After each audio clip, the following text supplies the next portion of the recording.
Well, the fine-tuning of the laws and the constants of physics and the initial conditions, that is the arrangement of matter at the beginning of the universe, is one of the most extraordinary discoveries of the 20th century in physics.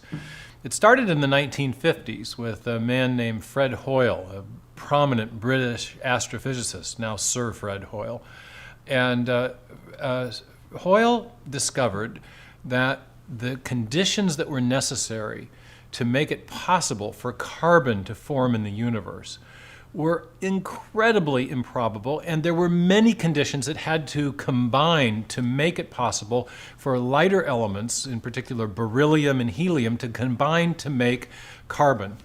It also was apparent to Hoyle and many other scientists that we need carbon because carbon is a molecule that allows long chain-like molecules to form, and it's necessary for storing information, which is a critical condition for life. All life is carbon-based. People have speculated about life being silicon-based or something else, but Hoyle and other physicists who knew the score knew that that wasn't a serious proposal. And so it absolutely shocked Hoyle when he discovered how many different parameters had to be just as they are in order for carbon to form. Carbon forms in the center of stars through a process known as nuclear synthesis. If the gravitation inside stars is too weak, then the temperature of the star won't get hot enough so that the beryllium and the helium will combine to form carbon, beryllium and helium being lighter elements. If the gravitation is too strong, however, the star will simply burn up before those critical reactions can take place. And that was only one of a whole suite of exquisitely finely tuned conditions that had to be just right. And when they did the mathematics on this, when they calculated how finely tuned these parameters were, they were getting numbers that were 1 in 10 to the big exponential numbers in each case. So it's a kind of a concept like in engineering of tolerances. Things have to be within very narrow bounds in order for things to work. So in order to get a life-friendly universe, we're kind of in what you might call a Goldilocks zone, where multiple parameters, now we know about 36 of these, the expansion rate of the universe, the strength of gravitational attraction, the ratio of fundamental forces like the electromagnetic force and the strong nuclear force. All of these, the strength of these forces have to be just right to allow for life to exist and building carbon, having stable planets and galaxies. Many, many conditions of life depend on these fine-tuning parameters being just right. And so you can think of it as a Goldilocks universe. Not too hot, not too cold, the force is not too strong, not too weak, speed of light not too fast, not too slow, expansion rate of the universe not too rapid, not too... So things are just right. And this has caused many physicists, Hoyle in particular, to shift their perspective on the big worldview questions. Hoyle was an atheist who resisted the discovery of the Big Bang because he thought it implied a creation event, came up with an alternative theory that was later refuted called the steady state theory, but then after the fine-tuning realized that there must be some design behind the universe. And he said a common sense interpretation of the data suggests that a super intellect has monkeyed with physics and chemistry to make life possible. So that's what the fine-tuning is about. It's a powerful evidence of design that's come out of physics. The evidence of the exquisite fine-tuning of the laws, the constants, and the initial conditions of the universe have suggested to many physicists that the universe is a setup job, that it was finely tuned because there was a fine-tuner who chose the parameters. A popular alternative explanation for the fine-tuning is the idea of the multiverse. The multiverse acknowledges that the conditions necessary to make life in this universe are incredibly improbable.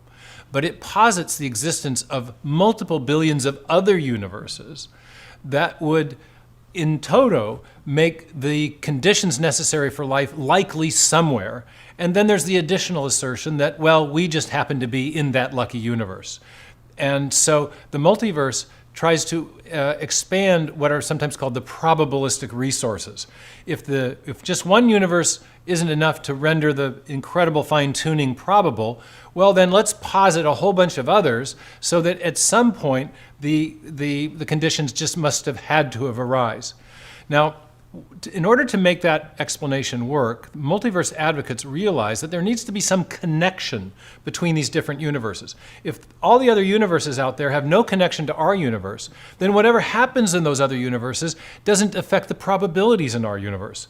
So in order to portray these multiverses as the kind of outcome of a cosmic lottery, multiverse advocates have realized they needed to posit some kind of universe-generating mechanism that would, in a way, provide a common causal connection between all of them. All of the universes have sprung from the same mechanism, and then we can think of our universe as just one of many outcomes of a kind of lottery. Now, and this is where the problem comes in for the multiverse, because it turns out that every mechanism that's been proposed, whether something out of a cosmology called inflationary cosmology or a mechanism from what's called the string theoretic landscape, every mechanism that's been proposed to explain where these new universes come from has itself required prior fine-tuning. Theoretically, you just don't get this great variety of other universes unless there's something fine-tuning the mechanism. So the upshot of this is that the multiverse explains the fine-tuning only by reference to invoking prior unexplained fine-tuning, and so in the end you're left right where you started. You haven't really explained the fine-tuning that makes life possible in our universe, or for that matter anywhere else.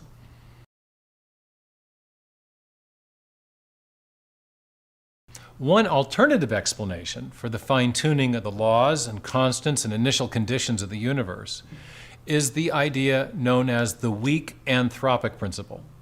According to the weak anthropic principle, we shouldn't be surprised to find that we live in a universe that has conditions which are conducive to our existence. After all, we're here. And since we shouldn't be surprised by the discovery that we live in a universe that has conditions that are conducive to our existence, there's nothing to be explained. No surprise, no need for an explanation. Now, the problem with this alternative explanation is that it really fails to reckon with the thing that really does surprise us and which is really does need explanation, and that is the incredible improbability of the conditions that are necessary for our existence. We shouldn't be surprised to discover that there are conditions that are conducive to our existence because, after all, we're here. But we can be very surprised to discover that those necessary conditions of our existence are so incredibly improbable. Here's an illustration that gets this across. It's from the philosopher of science John Leslie. Imagine you're standing before a firing squad of trained Nazi marksmen, and they've found that you've been caught in a plot to kill Hitler or something. Anyway, the order comes, ready, aim, fire, and suddenly there's a barrage of bullets, and you are behind your blindfold, but the noise stops, and you discover you're still alive. And then you turn around, take the blindfold off, and there's a pattern of bullets that circumscribes your body, but none of them hit you. Now he says, of course, says Leslie, you should. What should you think in that place? Well, of course, he says, you shouldn't be surprised to find that you live in a universe that has conditions that are consistent with your existence. But you should be surprised that you're still alive because those conditions are so improbable in relation to what you know about the skill of the marksman and how many of them there were firing at you. So the weak anthropic principle doesn't really explain what needs to be explained, which is not just conditions that are consistent with our existence. It needs to explain the improbability of those conditions, and that it fails to do. Another problem with the weak anthropic principle idea is that it confuses a necessary condition with a causal explanation. In particular, our need for a causal explanation of the incredibly finely tuned and improbable conditions that are necessary for our existence. To illustrate, imagine there's a fire in your city, and the insurance company sends out an investigator to find out what caused the fire to occur. The investigator goes out and he sees, well, there's some matches, there's some old gas cans, there's some little sprinkles of extra gas on, and a lot of charred buildings. But he doesn't really take any note of that. Instead, he comes back and he files his report and he tells the insurance company, well, I know what caused the building to burn down. It was the oxygen in the atmosphere. They say, what? Oxygen? Yes, oxygen, he says, is a necessary condition of fire. You can't have a fire without oxygen. Well, what's his mistake? Well, he's confused a necessary condition with a cause or a sufficient condition or a set of sufficient conditions. And really the cause was, in this case, arson, and he overlooked all the clues. Well, this is effectively what the weak anthropic principle does. It says, well, here's we are citing a necessary condition of our existence, all these fine-tuning parameters. What more do we need to explain why we're here? Well, what we really want to know is not just what the conditions are. We want to know, and whether they're necessary or not, we want to know what caused those conditions to come into existence that would explain jointly why life is present. And that the weak anthropic principle doesn't do. What we need to know instead is a causal explanation. Design provides that explanation because it tells you why the conditions were set and why they're so incredibly improbable. The weak anthropic principle doesn't.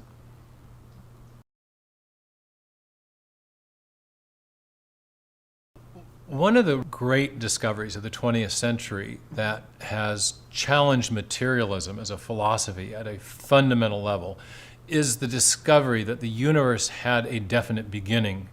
In fact, the material universe is now thought to have had a definite beginning, that if you go back far enough in time, the curvature of space becomes infinitely tight, corresponding to zero spatial volume. That's a consequence of a theorem known as the singularity theorem that Stephen Hawking and Roger Penrose proved in 1968. It was a consequence of their solving Einstein's gravitational field equations, reflecting his theory of general relativity. So this is a mind-blowing conclusion in modern cosmology. There was first the discovery that the universe is expanding outward in every direction of space because of the red-shifted light coming from distant galaxies, and then theoretical considerations from general relativity also reinforce that idea, showing that the universe, the material universe itself, had a definite beginning. Even time and space began. If there's an infinitely tight curvature of space, that suggests that there's no place to put any matter, and so you have a fundamental challenge to the materialistic worldview or the worldview of scientific materialism. Now, beginning in the 1980s, late 80s, Stephen Hawking and other theoretical physicists, Hawking, who was involved in the 1968 proof of the singularity theorem, didn't like that conclusion too much, began to think of some other alternative explanations. And Hawking came up with something called quantum cosmology, which he popularized in a book called The Brief History of Time, which he published in 1988. I was a PhD student at Cambridge at the time, and actually attended the series of lectures that Hawking gave that became the little book, The Brief History of Time. Anyway, since the late 80s, there's been this idea that the laws of physics by themselves can explain the origin of the universe from literally nothing, and that therefore there's no need for any kind of external agent or creator, no transcendent cause of any kind, that the laws of physics alone explain where the universe came from. So whereas in the early 80s, there were books coming out like God and the Astronomers by Robert Jastrow, and other major figures in astronomy were saying, hey, look, this Big Bang theory, this singularity theorem clearly has theistic implications. It's pointing to the need for a cause that transcends matter, space, time, and energy. Who does that sound like? But after the 1980s, this quantum cosmology idea has caught on and has seemed to kind of neutralize the implications of the Big Bang, at least with respect to being affirmative of theistic belief. In fact, many of the new atheists have taken up quantum cosmology as their go-to explanation for how you get a universe without God, one of those being Lawrence Krauss. Now, I've gotten more into quantum cosmology in the last couple of years, and it turns out there are a couple reasons to doubt that this idea of invoking the laws of physics, the laws of quantum physics, can explain where the universe came from in the first place. The first is that this whole research program misunderstands what laws do. Laws don't explain where matter and energy come from. Laws describe how matter and energy interact once they exist. They don't give you an origins explanation. They describe the ongoing behavior of the entities within the universe. So that's a fundamental philosophical problem. Secondly, a law of physics is expressed mathematically as an equation. And those equations exist in the minds of mathematicians and physicists. They don't actually exist in nature. Our laws describe the behavior of material entities and energy and so forth, but they don't in any way cause things to happen in the material world. So to say that the laws of quantum mechanics cause the universe to come into existence is a strange kind of category error. It's like saying the latitude and longitude lines on a map are responsible for the rise of the Himalayan mountains. The map describes where the mountain is, but it doesn't tell you how the mountain got here.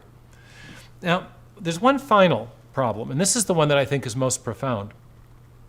The quantum cosmological model wants to describe our universe as a reasonably probable outcome of something called a quantum mechanical wave function. It's often represented with the Greek letter psi. So psi is a function that describes all the possible gravitational fields that could be instantiated or exemplified by our universe. Gravity, in Einstein's view, is curved space as a result of the concentration of matter. So this universal wave function describes all the different configurations of matter and all the different shapes of space that the universe could have. And it becomes an origins explanation when that wave function includes our universe as one of the reasonably probable outcomes of all those possibilities. But here's the problem that I discovered. In order to get a quantum mechanical wave function, you have to solve a prior quantum mechanical equation, something that's analogous to the Schrödinger equation in ordinary quantum mechanics. But the physicists themselves tell us that you can't solve that equation unless you apply a number of what are called boundary constraints, which are limitations on the mathematical degrees of freedom expressed in that equation. Or another way to put it is the equation is insoluble without the imposition of boundary constraints. But who imposes the boundary constraints? Who restricts the degrees of mathematical freedom, the possibilities that could exist? Well, it's the theoretical physicist. Now, anytime, and this is basic information theory, anytime we say we exclude one option and elect another, we're imparting a bit of information. So if there are an infinite number of solutions to this prior equation, and that's what the physicists tell us, then you have to supply a huge number of boundary constraints to make the equation soluble, and that means you have to supply a huge amount of information. And in the mathematical modeling of the origin of the universe, who supplies that information? The theoretical physicist, the intelligent agent.